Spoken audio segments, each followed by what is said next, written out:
Mesa de debates. Oferecimento Unimed Dental. O plano odontológico da Unimed Juiz de Fora. Premium FM, sintonizada no seu bom gosto.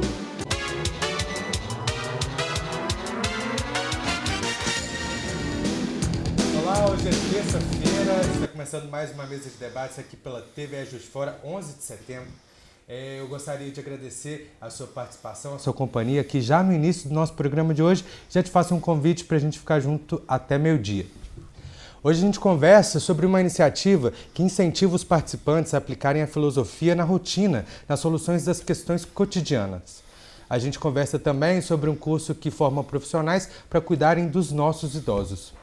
Agora eu apresento para vocês os debatedores do nosso programa de hoje. Bom dia, Zé, tudo bem? Bom dia, Caio, tudo bem? Bom dia, bom. professor Érico. É um prazer estar com você aqui nessa bancada no dia de hoje. Bom dia, ilustres convidados. Bom dia, senhores telespectadores. Bom dia, senhora telespectadora. E hoje é o dia que foi aí promulgada a lei do consumidor, né? Muito importante, 11 de setembro. E teve um grande avanço aí, né, nas relações de consumo. Então, é um avanço muito grande, está completando aí 20 anos, né? 20 anos. Então, é muito importante essa lei para essa relação de consumo. E aproveitar o ensejo, a gente viu aqui na TVE e no canal os candidatos apresentando as suas propostas, lembrar, alertar o eleitor, né, que o voto é soberano, né? É um momento ideal para o dia das eleições, para o eleitor escolher os seus melhores candidatos, né? Que eles passam com muita segurança, cada qual ouça as propostas dos seus candidatos e possa aí dar um voto de transformação social, de transformação econômica, né? Para que sejam feitas as reformas necessárias nesse país. Fica aí dia 7 de outubro, o primeiro turno, e 28 de outubro, o segundo turno. José, aproveitar que você falou sobre o Dia do Consumidor, tem um aviso de utilidade pública para o pessoal que assiste o nosso programa. O SIDECOM hoje está realizando o segundo feirão Limpa Nome para quem está com o nome sujo no SPC, para limpar o CPF. Então é uma ótima oportunidade. Pode entrar em contato com o pessoal ou ir direto à sede deles para tentar resolver essas questões. Sem dúvida, certo? Muito importante. Parabéns pela lembrança. Obrigado, viu? Bom te ver novamente. Obrigado, igualmente. Bom dia, Erickson, tudo bem? Bom dia, Caio. Já tem algum tempo que eu não venho na mesa. Você ainda estava de barba a última vez que eu vim aqui. Tá vendo como que as coisas mudam muito rápido nesse programa? Zé Lúcio, bom dia. Gustavo, Cristina. Hoje aqui é um prazer estar com vocês novamente, né? Hoje, 11 de outubro, também é onde que as Torres Gêmeas, né, nos Estados Unidos foram atingidas e a fragilidade dos americanos, né, apareceu. Então a gente vê aí nesse cenário, né, que está começando a se desenhar da política brasileira, de muito radicalismo de ambas as partes, né? Então a gente vê que o país que sempre foi um país, né, do futebol, do samba, né, ele passa agora a viver momentos onde que a política, o judiciário, né, se envolve mais na vida do brasileiro. Muitas vezes a gente não sabe a escalação da seleção brasileira, mas lembra dos 11 ministros do Supremo Tribunal Federal. Então, é um momento que talvez a nossa democracia esteja passando, que vai valer pelo amadurecimento. E espero que estejamos prontos para que esse amadurecimento atinja todos nós. Um amadurecimento está chegando a qualquer custo, né? Não, é um custo realmente de pessoas que contribuíram para a política, se envolveram com a política, deram motivações aí para vários fatos que aconteceram durante a nossa história. Eu não vejo como algo gratuito, eu vejo como algo que se construiu durante todos esses anos, né? Felizmente, nós nunca tivemos uma guerra civil, nunca teve sangue rolando pelas ruas, né? A não ser episódios recentes aqui, mesmo em Juiz de Fora, né, onde pessoas foram afetadas aí de forma lastimável para o povo de Juiz de Fora, inclusive, porque a cidade ficou num cenário nacional aí retratado como a cidade que deu a facada no candidato a presidente da República, Bolsonaro. Então, assim, fatos que vão consolidando o dia a dia, que vai fortalecendo a democracia. Tem que acontecer isso para que a democracia se torne plenitude para os nossos filhos, os nossos netos, e aconteça de fato, né? Mas não vamos filosofar aqui. Vamos filosofar sim, mas daqui a pouco. E eu concordo, eu sou bem otimista, eu gosto de ver as pessoas falando sobre política, porque política é um assunto que se discute sim. tá bom? Agora eu apresento para vocês os convidados do nosso programa de hoje. A gente recebe a professora de enfermagem e coordenadora do curso de cuidador de idosos lá do Colégio Pio XII, Cristina Domingos de Oliveira. Bom dia. Bom dia, tudo bom? Obrigada, né, por mais uma vez eu estar aqui compondo a mesa. Bom dia para todos. Ô, Cristina, eu fiquei sabendo que essa cadeira é cativa, é sua. É, toda mais ou menos, praticamente. toda semana. Mas eu gosto, é bom. É bom um participar. prazer te receber aqui. Obrigada. Bem-vinda novamente. Muito obrigada. A gente também recebe o mediador da oficina de filosofia, do projeto que a gente vai falar daqui a pouquinho, Gustavo Felizardo. Bom dia. Bom dia, Caio. É uma alegria estar aqui, né, para a gente poder debater, pensar. Acho que é pensar, filosofar, e política também é isso. Política é a nossa vida, e a filosofia do dia a dia é um pouco pensar a gente mesmo nessa sociedade. Obrigado, viu? Obrigado, Então senhor. vamos lá. Já imaginou usar um toque de filosofia nas suas questões do cotidiano? É isso que o espaço Bem-Estar proporciona aos participantes, uma oficina de filosofia aplicada às questões do nosso dia a dia, e o Gustavo vai falar mais sobre isso a partir de agora. Gustavo, a gente tem um outro tema aqui dos cuidadores de idosos, né? Eu já vi que o público principal de vocês é o adulto e o pessoal da melhor idade, como a gente costuma dizer. E o que explica isso? O que explica o perfil do grupo de vocês? Tudo começou, eu faço mestrado na universidade sobre autoconhecimento e viagem, né? Eu fiz faculdade de turismo, vinculado à faculdade de ciências humanas, então tentando jogar um pouco de filosofia dentro das viagens. O Espaço Bem-Estar, que é um espaço que trabalha a saúde da pessoa como um todo, lá tem fisioterapeuta, tem médico, tem artesanato, me chamou para trabalhar com viagens. Então a gente começou a fazer viagem mensal. Nessas viagens a gente começou a propor discussões, que é o que eu estudo no mestrado. E aí surgiu a ideia de falar, Gustavo, vamos pensar um grupo em que a gente pudesse sentar e pensar coisas, discutir coisas. Por qual motivo? A gente vive uma sociedade que cada vez mais a informação vai chegando para a gente. Você, como comunicólogo, sabe disso, né? Que o que vem acontecendo na nossa sociedade. A informação chega no nosso celular a todo momento. A gente não sabe. Um verdadeiro bombardeio de informação o tempo todo, né? E as pessoas têm muitas certezas das suas verdades. Todo mundo tem uma opinião. Tem uma opinião muito firme sobre as coisas pela informação que chega. Talvez porque a gente viveu muito tempo sem ter informação, sem receber informação. Hoje em dia, qualquer informação é motivo de uma verdade. E aí, o processo de filosofia é um processo de desconstrução, para a gente poder atingir uma verdade, que é uma verdade inatingível, mas que é a verdade do pensamento. Então, a gente começou a reunir pessoas, né, nessa oficina temática, que funciona toda segunda-feira, às 15h30, aqui no centro, no Espaço Bem-Estar, e a gente vai trabalhando por temas mensais. O primeiro mês foi o tema do autoconhecimento, que é aprender a pensar, aprender a conhecer, aprender a viver em sociedade e aprender a ser.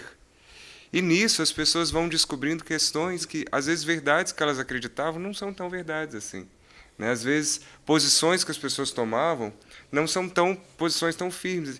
E na terceira idade, que as pessoas ainda estão vivas. A gente acredita na vida, a gente acredita nas pessoas, e as pessoas lá, em cada encontro, saem mais vivas. E sem tantas verdades que endurecem, né? As pessoas com muitas verdades são pessoas endurecidas, rígidas, às vezes tristes, às vezes rancorosas. E a gente vai vendo a possibilidade da filosofia e do conhecimento mais amplo ajudar na vida dessas pessoas. Que iniciativa legal, né? É interessante, é difícil falar, a gente procura compreender, mas é um mundo bastante complexo, né, de filosofia, porque eu pessoalmente sei o que eu falo, cada qual, ninguém é dono da verdade, né? Todos têm a sua experiência própria, o mais importante é a experiência de vida, são os anos que passam. Eu mesmo, professor, eu já falei, às vezes não adianta você discutir com uma pessoa, ficar falando com uma pessoa, se o mundo dela, a visão dela é menor ou mais ampla do que a sua, coisa que você está falando que o outro não está enxergando e que o outro não está vendo, entendeu? Eu fico preocupado com isso, que às vezes tira um pouco de autenticidade das pessoas que querem que ela pense igual a cabeça do outro e não a cabeça dela. Porque cada qual tem um meio, cada qual tem uma experiência, cada qual se dedicou a uma área de conhecimento. Aí, de repente, se faz aquela barafunda toda e a pessoa acaba ficando... E essa preocupação que você falou, hoje a gama de informação é muito grande. Isso está colocando as pessoas loucas, entendeu? Que ela não sabe em que vai acreditar, né? Nós estamos ainda na onda dos fake news, né? Então, uma coisa que, poxa... A pessoa tem que ter muito pé no chão, muita experiência, sabedoria para saber o que é verdade e o que não é verdade, né? O que é mito e o que é verdade. Então, essa coisa toda. Isso não confunde, não embaraça um pouquinho a cabeça, a mente das pessoas e de repente ela tem uma ideia própria e ela fala, não, agora você está me explicando direitinho e a gente até pensar diferente. E vamos dizer, próprio esse acontecimento aí, essa tragédia de Juiz de Fora, em que cometeu-se lá o atentado, e ele falou que é coisa de Deus acima. A cabeça desse rapaz não estava assim, meio confusa, né? Porque ele era um pastor, ontem eu vi uma reportagem sobre ele, era pastor, depois ele estudou diferente, ele foi um pedreiro, ele não estava assim meio perdido de tanta confusão, de tanta informação, de tanta ideologia?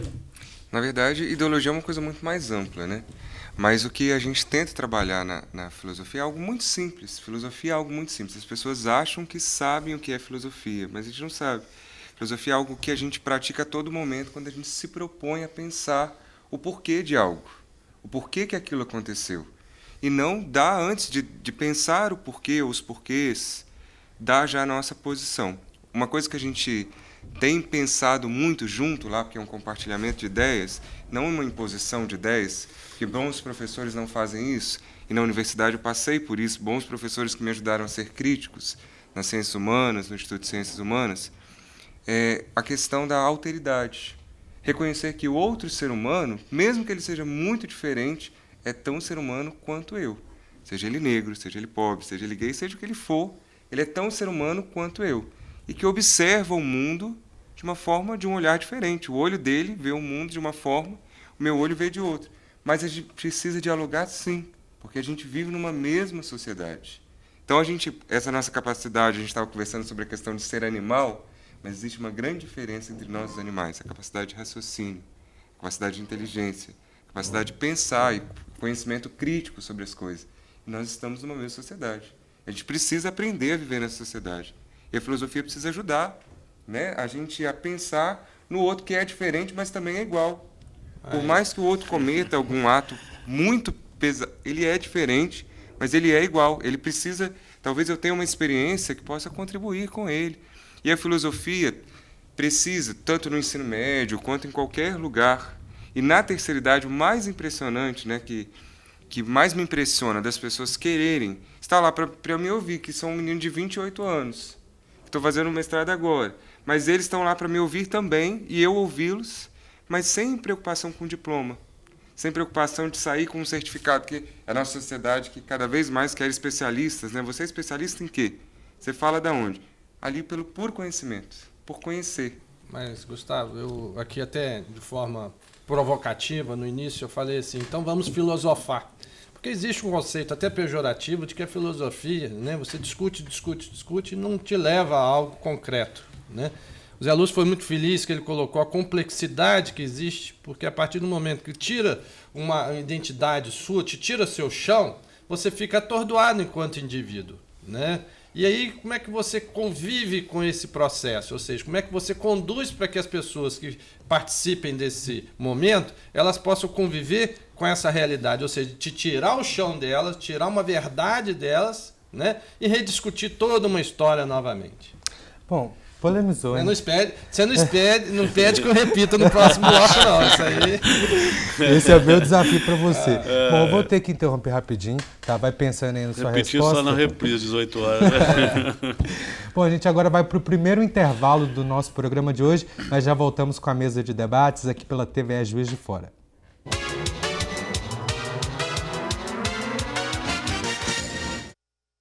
Estamos de volta com a mesa de debates aqui pela TVE Juiz de Fora. Vou tentar te ajudar. A gente estava conversando sobre o público principal de vocês, que são mais adultos e idosos, e parte dessas pessoas, todo mundo, cresceu com uma visão de mundo, com uma perspectiva que para elas eram verdades, e às vezes elas encontram um outro olhar, como você vem falando, e acaba indo em confronto àquilo que ela acreditava. E o Erickson perguntou como que vocês fazem para tentar auxiliar essas pessoas nesse momento em que elas encontram uma visão diferente.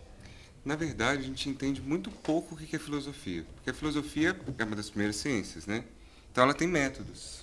Ela tem uma metodologia, tem várias linhas de filosofia, e então ela tem metodologia. A gente não vai tirar o chão de ninguém e dizer, olha, nada é verdade, a gente está aqui por acá. A gente não vai tirar isso, porque isso nem existe. Na verdade, o que a gente traz são textos, né? E textos aí, lá a gente trabalha com curta-metragem, ontem a gente trabalhou com dança, tem dia que a gente trabalha com meditação, que filosofia oriental também existe, por mais que a gente só foque sempre no mundo ocidental, o mundo oriental está aí, e os filósofos orientais são incríveis, são maravilhosos, e é o que a Cecília Meirelles pôde perceber quando ela foi à Índia. E então a gente trabalha com metodologia, a gente traz textos e refletem sobre eles. Ali, quando a gente traz um texto, que seja um texto em formato de filme, de vídeo, de desenho, a gente se coloca para a discussão. Então, cada um se coloca um pedacinho de si e a gente ali constrói algo junto. Claro que a gente repensa coisas, mas todo mundo sai de lá muito leve, muito feliz. É uma experiência que é única. As pessoas que vão têm gostado muito da possibilidade de pensar de uma forma diferente, mas existe uma metodologia. Dizer que filosofia, vou falar sobre liberdade, e cada um vomita a sua opinião, isso não é filosofia.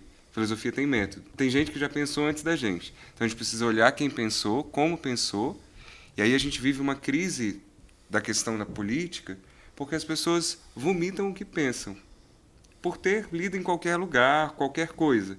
E a gente tem muito estudioso sobre isso, né? E aí que está, Gustavo, o professor aí que eu quero falar.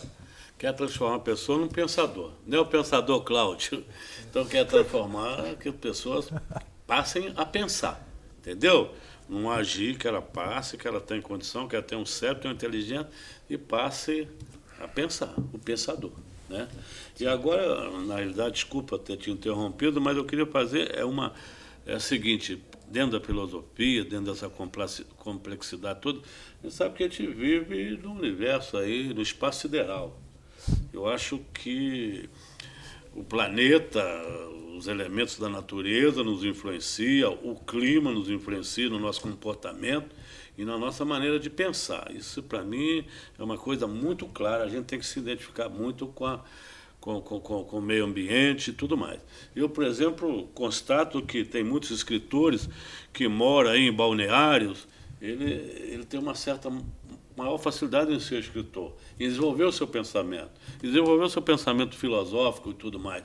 Isso para mim é claro. E nós tivemos aqui o caso do Drummond de Andrade, né? Que é de Minas Gerais, vivia nas montanhas, foi para o Rio de Janeiro e passou a escrever lindas obras, né? Mas, evidentemente, nas montanhas também, Coralina, ela também no meio das montanhas aqui tem. Eu queria, professor, diretamente, dentro da coisa, quais os fatores externos ou ambientais podem influir na maneira de pensar da pessoa? A gente está inserido no meio social, né? E aí não tem como o meio não intervir em nós. Ontem a gente assistiu um vídeo de uma transexual que estava falando uma poesia sobre as coisas que a gente se acostuma. A gente se acostuma em morar em apartamentos pequenos, e não ver a luz do sol todos os dias, e não escutar os passarinhos, a gente não se acostuma. O meio vai nos influenciando. Às vezes a gente se torna pessoas rígidas demais por viver numa sociedade rígida demais. Essa cidade cinza que a gente vive. Quando a gente sai eu falo pela experiência dos meus pais que agora, depois de aposentados, estão vivendo numa granja, vão sempre para a granja. Lá eles são pessoas extremamente leves, por conta da leveza dos pássaros, enfim. Essas coisas podem contribuir para o pensamento do ser humano, mas para a leveza do ser humano também, para a leveza de vida, enfim. É filosofia? Também. Mas o que a gente está propondo ali é uma questão de um estudo metodológico. É claro que o meio toca o ser humano, né? A gente está aqui, tudo que nos cerca toca. O fato de ter uma câmera nos filmando faz com que a gente se posicione diferente. Algumas palavras a gente não vai dizer, o modo da gente se portar é diferente. O meio faz com que a gente seja algo ali naquele contexto. E a gente vive uma sociedade cada vez mais intolerante, mas com pessoas cheias de verdade, que impõem as suas posições e não vão direto nas fontes. Foi o que eu disse, né? A questão política está voltando a todo momento, em todos os lugares. Mas as pessoas dizem tudo o que pensam e acham que isso é fazer política. É claro que a gente precisa dizer o que pensa, mas pensa antes de dizer o que pensa. Até para você pensar algo que seja um pouco sensato, né? E aí, muitas vezes, a escola... E por que eu disse que é tão bacana os idosos procurarem a filosofia? A escola, muitas vezes, não contribui para o pensamento crítico. A sala de aula, eu trabalho como professor no Estado, a sala de aula não contribui para o pensamento crítico. A escola não tem contribuído muito para isso. Eu sou crítico ao meu próprio trabalho. E aí, quando a gente sai de sala de aula com os meninos, vai fazer um passeio, vai fazer... A gente fez um trabalho com jazz esses dias, com os piores alunos, os alunos mais difíceis, e eles super desenvolveram. A gente vê que é possível fazer as pessoas pensarem quando elas gostam do que elas estão pensando. Quando você fala em escola, né, a gente está falando da escola ainda da época industrial, que você bota lá 40 meninos sentados enfileirados, né, na frente a fonte, a origem, né, da informação, quer dizer, e você sabe melhor do que eu, enquanto educador, que a gente está longe de ser a única fonte hoje, né? Como eu volto a falar aqui do Zé Lúcio, as informações são muito grandes e a todo momento e tudo. Mas falando um pouquinho de escola, eu tenho aqui ao meu lado uma grande educadora, que é a Cristina. Eu queria até provocar ela no sentido, porque ele fala em idosos, Cristina, e filosofia para os idosos, né? Você que é especialista, né, em cuidar, você que é especialista no curso de cuidador, inclusive, que é oferecido regularmente, já na sua 12ª edição no Pio XII, e que sempre tem muitas pessoas de diversas conotações que vão e fazem esse curso, né? Como é que você vê essa importância da filosofia hoje, inclusive igual o Gustavo falou aqui, para aquela pessoa que já não está mais na idade, inclusive, de provar aos outros o que é que ela é, né? Ela já trilhou um caminho, né? Ela já tem uma verdade dela, enfim, e ela não precisa... talvez muitas vezes ouvir alguns conceitos, mas na hora que ela ouve, por exemplo, a filosofia, participa de reuniões com ela, o aproveitamento deve ser muito grande. Então, igual ele falou ali, que às vezes as pessoas que procuram curso são pessoas mais velhas, eu lido também com jovens, e aí não preciso provar nada para ninguém, mas eu acho que a pessoa sempre está provando alguma coisa para alguém todo dia, toda hora, né? Então, assim, ela busca conhecer mais. Então, eu queria te fazer até uma pergunta, né? O Erickson me fez uma pergunta ali do cuidador. Você lida com jovens e terceira idade. E como que é isso? Assim, porque são cabeças completamente diferentes, né? O modo de pensar da terceira idade com o do jovem. Lá, quando você monta o grupo e você está ali, você deixa eles falarem, né? Da versão tanto deles, os jovens, quanto da terceira idade, e aí você está ali como mediador ali entre as... né? Vamos colocar as duas idades ali. Como que é isso, assim? Porque filosofia é diferente, né? Para uns e para outros. Sim. E aí eu tive essa curiosidade. Aqui, interessante a pergunta. Tem o bem-estar, né? Que você falou. Isso. Funciona aqui no centro, não é isso? As pessoas interessadas em participar do bem-estar, qual o caminho que ela deve fazer para fazer inscrição, para participar desse evento? E se o seu homem, mulher, e como é que é desenvolvido esse trabalho lá no bem-estar? Perguntas, práticas, exige a frequência, ou pode uma vez só, depois vai outra vez. Como é que funciona aí o bem-estar? São duas perguntas. Vai com calma. Faz igual o cara para mudar minha pergunta. A primeira questão é que quando a gente escolhe ser educador, né, por acreditar nessa vocação de educador, a gente precisa se moldar às pessoas que a gente está tentando adquirir um conhecimento junto. Então, eu não sou conhecedor de uma verdade que eu vou impor às pessoas que estão ali junto comigo para aprender. Eu não gosto muito da palavra aluno, porque é uma palavra péssima, né? Aluno significa ser sem luz, de prefixo de negação, e luno, de luz. Então, as pessoas que estão ali para aprender, para estar nesses encontros, a gente precisa se moldar a eles, né? Ontem eu tive uma conversa com meu pai que foi bem bacana. A gente está numa discussão lá na escola que eu trabalho com jovens, para grafitar a escola. Fazer vários grafites na escola. Meu pai falou assim, mas não tem que fazer isso não.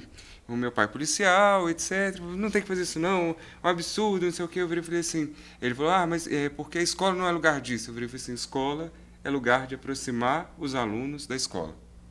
Então, se o método que a gente utilizar conseguir aproximar os alunos, que é o que a gente fez em Chácara, até a diretora da escola de Chácara veio aqui essa semana passada, acredito, grande amiga, que tem feito um trabalho de aproximar, trazer os meninos para gostarem da escola. Quando a gente gosta do que a gente está estudando, seja o que for, a gente vai crescer, né?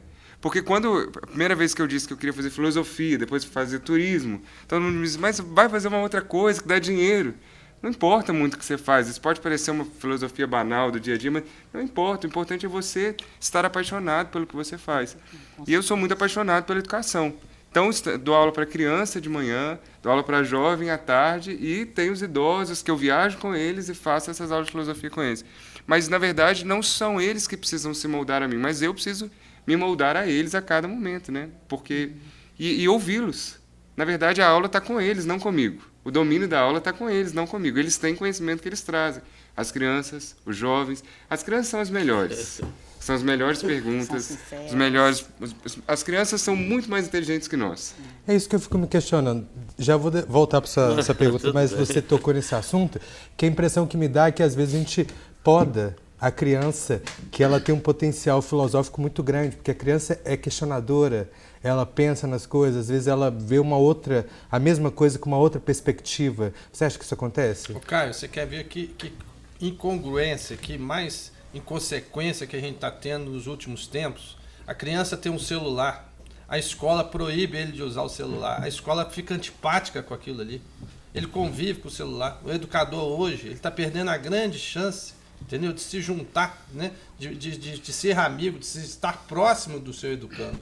Né? Aí guarda seu celular. Tem escola que revolucionou o processo. Sabe como é que ela revolucionou o processo? Ela botou uma caixinha na entrada da sala para que cada aluno coloque o seu celular ali para que ele não use durante a aula. Quer dizer, em vez de se tornar tão atrativo quanto o celular, ele quer concorrer com o celular a ponto de proibir o celular. Você me desculpa aí a colocação, Gustavo, mas né, é meio que bate naquela questão do grafite que você falou, da tentativa de aproximar do aluno, né? E a tecnologia, ela está em todos os segmentos, seria uma forma de usar a tecnologia a favor da educação, né? Mas enfim, você acha que a criança é podada? Muito podada, porque a gente que é adulto, na verdade, a gente que pensa pouco, a gente quer impor nossas ideias a todo momento. Então a gente chega como professor na sala de aula, achando que aqueles 50 minutos a gente vai dominar aqueles 50 minutos. Não vamos, né? A criança é um ser que está ali, um ser pensante. Eu tenho vivido uma experiência de jogar, dou aula de inglês para criança, jogar um aplicativo de celular com as crianças, dentro de sala de aula, usar o celular na sala de aula, porque o celular é um meio que pode contribuir com a gente, né? Ele pode ajudar a gente a fazer algumas coisas, e aí a criança desenvolve algumas coisas. A gente tem que lembrar que a criança, o jovem, o idoso, seja quem for, é um ser pensante, que a gente precisa ajudar eles, ajudar a pensar, abrir o mundo, mas é um ser pensante. Bom, e para a gente encerrar então, nosso bloco já está estourando, para participar do espaço e desse projeto, como que acontece? O espaço ele fica bem próximo à Igreja São Sebastião. Aí eu convido as pessoas a ligarem. O telefone é o 30 31 57 34. 30 31 57 34. E aí os encontros acontecem todas as segundas-feiras, das 15h30 às 17h10. E a gente também tem uma viagem mensal que a gente faz. Tem viagem que a gente faz meditação, que é o que eu estudo no mestrado. Tem viagem que a gente tem palestra, tem viagem que a gente faz dinâmica, dança, bingo, enfim. Tudo que o pessoal gosta, porque a viagem é para eles, né? E a gente vai só em lugares da região para valorizar a nossa cultura local, enfim. Adorei a nossa conversa, tá? Muito obrigado. Agora a gente vai para mais um rápido intervalo, já voltamos. Eu discordo do Hélio. Mesa de debates. Oferecimento Unimed Dental. O plano odontológico da Unimed Juiz de Fora. Premium FM, sintonizada no seu bom gosto.